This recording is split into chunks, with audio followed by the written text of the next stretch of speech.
Sud Radio, la vérité en face, Patrick Roger. Faut faire un truc attractif, monsieur le maire. Ce qu'il nous faut, c'est des vrais gens qui vivent ici, qui font des enfants. Il nous faut pas des touristes. Oui. Non mais c'est intéressant cette petite réflexion. Il nous faut ici des gens des vrais gens, des gens engagés.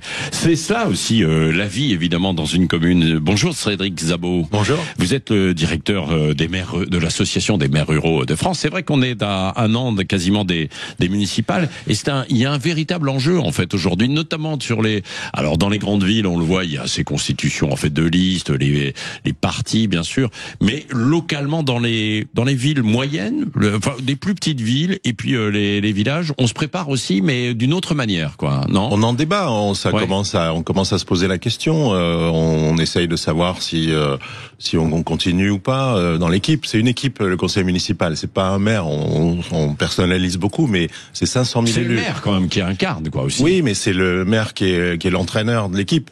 C'est le sélectionneur de l'équipe, et donc il regarde, et on sait que il y a des gens qui vont arrêter par choix, hein, c'est pas une maladie ou c'est pas un drame d'arrêter parce qu'on a déjà fait 2-3 mandats, parfois plus, et donc il est parfois logique de se poser la question de dire. Alors moi, il y en a beaucoup qui disent bon, j'en peux plus parce qu'on vient se plaindre pour tout, beaucoup plus qu'auparavant. Oui, on m'interpelle, etc. Oui, c'est difficile, ça c'est parce que c'est un engagement d'être maire. C'est un engagement d'être maire, mais encore une fois, ils le vivent, et c'est ce dont je porte témoignage dans la démocratie du quotidien. C'est en fait, c'est réellement ce sentiment, ce souci d'être dans le collectif, même s'il y a la figure un peu tutélaire, le repère, etc., qui est le maire.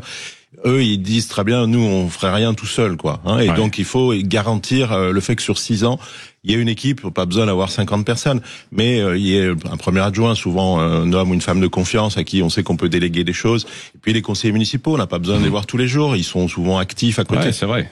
Ouais. Vous dites c'est la démocratie du quotidien, c'est vrai que c'est la démocratie directe, hein, quand on est maire, bien sûr, et avec son équipe municipale. Tiens, nous sommes en ligne avec, alors c'est pas une commune rurale là, c'est un petit peu plus important, avec Alexandre Vincendet qui est du côté de Rieux-la-Pape dans la région en fait lyonnaise, qui est confronté justement aussi à ça, à ces interpellations en direct de la population. Bonjour Alexandre Vincendet. Bonjour. Bonjour.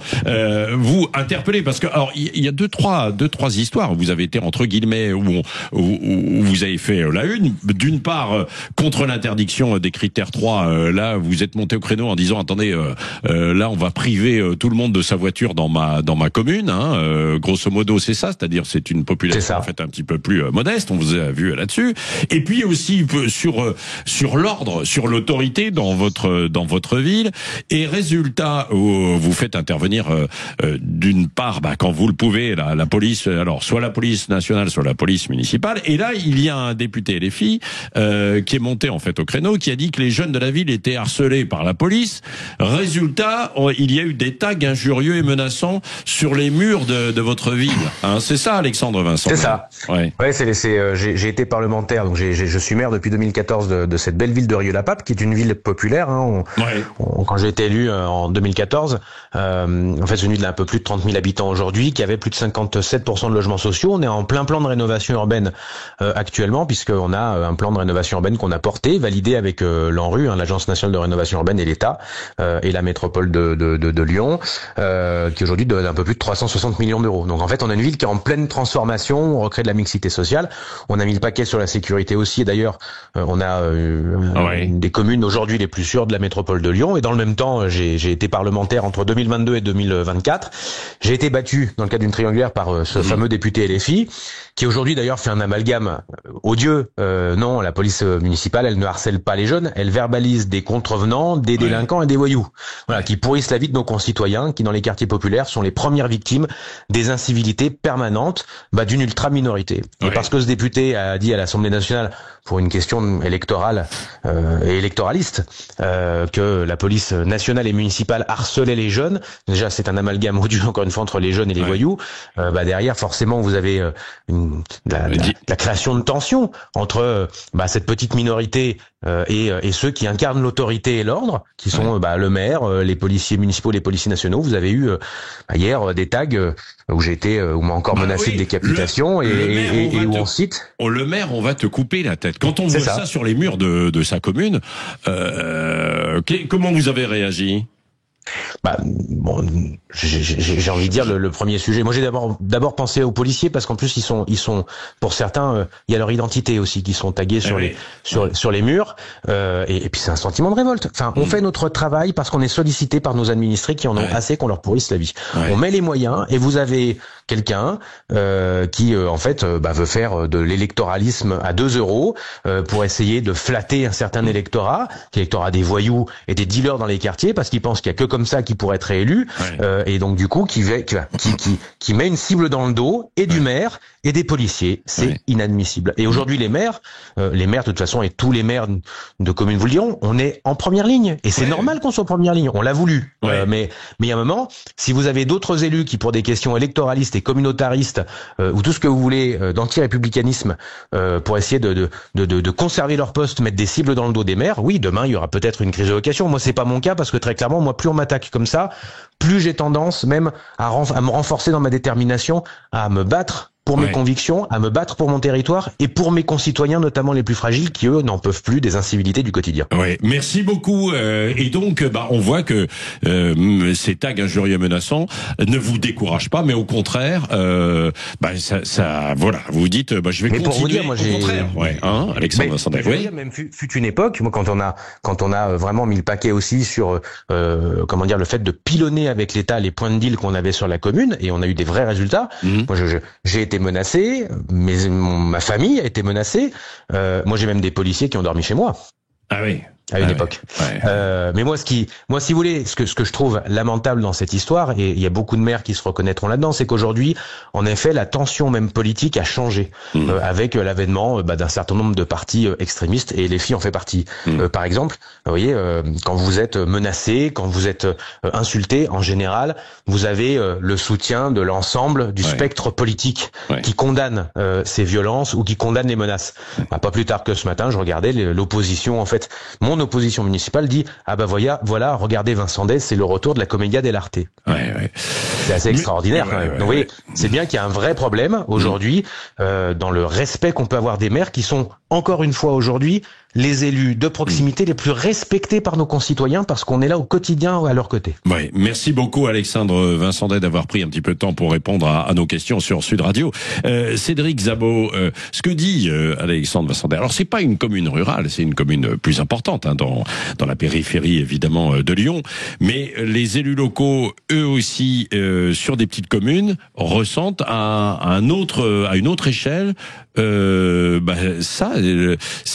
fait d'être le dernier maillon, ou le premier en tout cas face à leurs administrés, quoi. C'est l'idée de la collection Raconter les territoires qu'on a voulu avec les éditions de l'Aube avec Salomé Berlou et Félix Assoulis, c'est de dire aujourd'hui il faut mettre sur l'écran radar, et merci de me donner l'occasion d'en parler un petit peu, de toute cette effervescence communale qui effectivement inclut des moments de tension. Mais ce que je raconte, c'est que c'est d'abord, ils prennent un plaisir fou, ils sont passionnés, et moi je vais pas faire l'année en disant vous allez tous mourir à la fin. Moi je suis là pour expliquer qu'il y a des gens qui se battent au quotidien. On peut être dans l'adversité, comme le racontait le maire de cette grande ville. Moi, j'ai des centaines de témoignages d'élus locaux. On n'en fait pas les choux gras sur les grandes radios. Il y avait une mère dans l'Ardèche le week-end dernier, dont le domicile a été caillassé. Il y a une solidarité extraordinaire des maires de l'Ardèche qui se sont réunis devant la préfecture. Mais ça, encore une fois, il y a le ministre. Vous receviez ce matin le ministre de la Justice. Nous, on ne supporte plus chez les maires ruraux comme ailleurs qu'il y ait des plaintes qui soient classées sans suite. Ça, aujourd'hui, il y a une circulaire qui nous dit il n'y a pas de souci, elles seront instruites. En vrai, c'est pas ça partout. Et donc il faut aller vers cette question-là. Mais encore une fois, on veut mettre aussi en avant le fait que c'est le premier maître. Et c'est pas le dernier kilomètre, c'est le premier mètre. C'est ça. Nous sommes la radio du dernier kilomètre, voilà, on pourrait être la radio du premier mètre. Vous êtes la radio du premier mètre et je vous en félicite. Nous, c'est en tout cas, c'est 35 000 communes, notamment 91% d'entre elles sont rurales. Donc vous pouvez avoir des mécanismes de tension, d'adversité, etc. Mais encore une fois, comme le disait le maire à l'instant, on choisit, on est candidat pour être élu. On s'engage et on sait aujourd'hui. Pourquoi alors? On s'engage pour l'intérêt général et parce qu'on se dit, et c'est le cœur du bouquin, c'est de dire en fait, il y a une partie de moi-même que peut-être je ne réalise pas dans mon boulot, dans ma vie personnelle, etc. Et là, je me dis, j'ai peut-être une aptitude. Je vais être utile. Ma commune est utile, et moi, je peux être utile parce que j'aime bien les gens, j'aime bien organiser des événements, j'aime bien m'occuper. Ça peut être de la route, ça peut être de la culture, etc. Et donc tout ça, on l'a tous en nous. On peut très bien le faire dans une association aussi. Alors, premièrement, on le fait dans une association, mais je le disais tout à l'heure, il y a plus d'1 million de personnes en 2020 qui se sont posé la question, est-ce que je pourrais pas être utile, qui ont été candidats. Donc moi, mon rôle aujourd'hui, c'est de témoigner de cette effervescence-là, de ces gens qui se disent, à un moment donné, je bosse 35 heures par semaine, mais j'ai du temps, je peux m'occuper parce que ça m'intéresse et puis que j'aime bien mon village. J'y suis né ou même j'y suis arrivé il y a 10 ans, mais je trouve que ce qui s'y fait est sympa, il y a une bonne ambiance, les élus font du bon boulot. Est-ce que je peux pas rejoindre l'équipe? C'est un peu ça l'idée, quoi. C'est un peu ça. Avec des exemples que vous citez dans votre livre, comme par exemple une élue qui va chercher le déambulateur pour quelqu'un dans la commune voisine, pour une personne. Voilà, c'est un engagement direct, quoi. Vous posiez la question, pourquoi? De faire du bien. De faire du bien et de le faire. Et ça, c'est un point important. Dans un cadre démocratique, légitimé par le scrutin. C'est-à-dire que, oui, on peut le faire dans l'associatif, mais là, ce qu'ils font, eux, à l'échelle communale, c'est qu'ils ont la légitimité du scrutin. En plus, en milieu rural, c'est l'avantage sur les villes. Les gens votent beaucoup plus. Donc, on a une hyper légitimité. Moi, j'habite dans un désert démocratique. Je suis lyonnais. Il y a 35% de participation aux élections municipales en 2020. Donc ça, c'est un problème démocratique majeur. Nous, on a un problème en milieu rural qui est un peu différent. C'est comment est-ce qu'on renégocie avec l'État des capacités de pouvoir faire, parce que les gens attendent des élus qu'ils fassent des choses, et qu'aujourd'hui, il y a toute une série, le maire à l'instant évoquait la question de la sécurité. Nous, on peut parler, la première des insécurités en milieu rural, c'est le fait de ne pas pouvoir se soigner. Et donc, les maires ruraux se mobilisent là-dessus. Allez, on va continuer d'en parler. Et qui sont les gens qui s'engagent et ceux qui vont s'engager pour l'année prochaine? On va voir ça avec vous. Est-ce qu'il y a des tranches d'âge plus que d'autres, des professions? Où en est-on aussi du regroupement des communes? C'est ce que l'on va voir, parce que c'était l'un des grands projets de dire, on a trop de communes en France, 36 000, il faut les regrouper. Vous allez voir, on va être plus efficace. On n'a pas beaucoup avancé, en fait, à ce sujet. Et puis, combien ça gagne, tiens, un élu d'une petite commune? C'est souvent l'une des questions qui est posée. Cédric Zabot, dans un instant, puisqu'il connaît parfaitement tous ces sujets, sera avec nous dans La Vérité en face sur Sud Radio. 9h-10h, Sud Radio, La Vérité en face, Patrick Roger. La Vérité en face, dans un an, il y aura les municipales. Alors, il y a les histoires des grandes villes, Hidalgo, etc. Lyon, tiens, puisque Cédric Zabot, vous êtes à Lyon, le maire de Lyon qui va se représenter et dans les grandes villes avec de grands enjeux. Et puis, il y a les petites communes, quand même, qui nous intéressent, en fait, beaucoup, parce que c'est le maillage essentiel. 35 000, vous disiez, sur les 36 000 à peu près? Non, peut-être pas, quand même, si. C'est 33 000 communes rurales sur les 35 000 communes qui aujourd'hui sont en gros un peu plus de 90% des communes. Il faut pas l'oublier, on l'oublie un peu souvent en France. Le monde rural, c'est 88% de la géographie de la métropole, un tiers de la population. Donc on n'est pas dans la marge. Et donc pour organiser tout ça, il y a besoin d'avoir ce maillage, et c'est une chance. Des fois, certains le critiquent en disant il y a trop de communes, etc. Nous on dit regardez, ça fonctionne à bas bruit. On fait pas de com, mais les gens font le job. Ils essayent de le faire le mieux possible, cette fonction-là qui est magnifique, et c'est ce qu'ils me disent à moi. Alors, c'est magnifique, mais il faut avoir du temps. Alors, résultat, souvent, ce sont des jeunes retraités qui y vont, non? Pas nécessairement. C'est souvent en début de mandat, c'est des futurs jeunes retraités. C'est plutôt des actifs en fin de carrière qui voient que d'ici 2 ou 3 ans, ils auront un peu plus de temps. Et donc, ils ont fait leur vie professionnelle. Mais ils n'y vont pas pour gagner de l'argent. On n'y va pas pour ça. On y va pour rendre service. Nous, ce qu'on demande avec le président Michel Fournier, le président des maires ruraux, c'est qu'il y ait un statut d'élu qui permette, à minima, de pas perdre de revenus disponibles quand on s'engage. Parce que beaucoup d'actifs aujourd'hui s'interrogent là-dessus, et ils ont raison de se le faire. Bien sûr. Et donc on se bat, c'est le rôle des associations d'élus, la nôtre et d'autres, c'est un débat qui va arriver dans les semaines qui viennent à l'Assemblée nationale, pour qu'il y ait un statut de l'élu. C'est pas quelque chose qui en fait des personnages à part, c'est juste pour justement aller encourager l'engagement citoyen et le rendre davantage possible. Quand vous êtes actif ou active, il faut aussi beaucoup parler des femmes. On a besoin de renouveler aussi les conseils municipaux. À peu près quel pourcentage? Dans les villes où le scrutin de liste est obligatoire, on est à peu près 47%, je crois, et en moyenne, on est à 37-38 parce que sur les communes rurales, la parité n'est pas la règle. Ça va le devenir, on le souhaite, nous, dans les prochaines semaines pour l'élection de 2026. De telle sorte à justement un conseil municipal soit davantage représentatif. Bien sûr que les conseils municipaux en moyenne sont bien plus représentatifs de la diversité de la société que peuvent l'être un député, un sénateur, dont on sait que les sélections sont souvent plus politiques. Là, aujourd'hui, les conseils municipaux ressemblent au pays, mais il y a effectivement des catégories. On parle par exemple les jeunes. Si vous êtes étudiant à Lyon, si vous êtes originaire du Cantal, c'est pas nécessairement simple d'être élu dans votre village, mais c'est pas interdit. Et il faut pouvoir l'encourager, le rendre davantage possible. Donc c'est notamment, c'est du temps, vous l'avez dit. Le temps, c'est quelque chose qui est aussi à négocier au sens positif du terme avec son employeur en disant. Maire d'une petite commune, allez, je sais pas moi, de 800.